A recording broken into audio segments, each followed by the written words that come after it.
Alors maintenant qu'on a un objet, il va falloir en créer beaucoup plus, par exemple 100, pour mettre 100 particules, et on va éviter de le faire à la main comme ça. Ce serait un peu idiot de faire comme ça.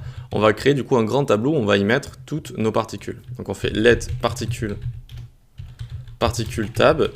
Ici on peut le faire démarrer undefined si on veut. Puis ça on le met en commentaire, puis on se fait une fonction qu'on va appeler init. Et on dit ici particule tab est égal un tableau vide, et puis for let i égale 0, i inférieur à 100, i++. Donc on va itérer 100 fois, et on va mettre 100 objets dans ce tableau. Pour chaque objet, il faudra une taille. Let taille est égal mat.random fois 20, pour avoir une taille au hasard. Et ici, mat.random, on peut l'entourer, on peut faire plus 0, je vais y arriver, 0,01 comme ça. Au cas où, il y a une très petite chance que mat.random retourne 0, donc on fait plus 0,1 au cas où. Voilà. Comme ça, il ne peut pas retourner 0. Ensuite, on lui met une position sur x, mat.random fois inner width moins taille fois 2.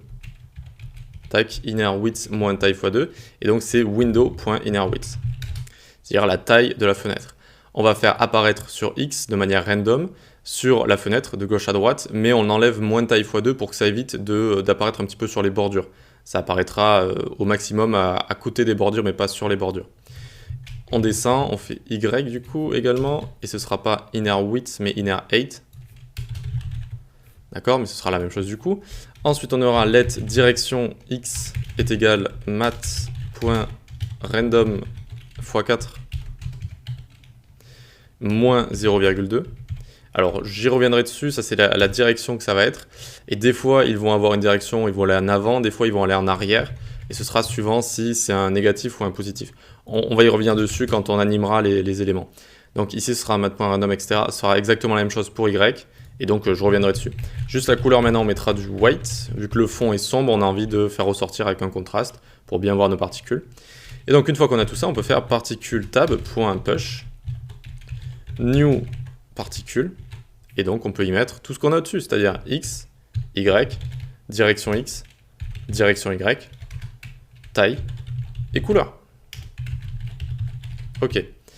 Une fois qu'on a ça, on appelle notre fonction et on peut loguer particule. Alors, particule tab. Voyons voir si ça fonctionne. Hop, on a bien, tada, un tableau avec plein d'objets. Plein de particules ici, et vous voyez qu'à chaque fois les valeurs sont différentes. Valeur sur x, direction, taille, etc. Donc c'est super, c'est exactement ce qu'on veut. Ok, donc c'était pas très compliqué je pense, juste voilà, on a créé un tableau, on l'a rempli avec plein d'objets qu'on a créés depuis notre classe et depuis notre constructeur. Voilà, très bien, on va pouvoir du coup maintenant les animer dans la prochaine vidéo.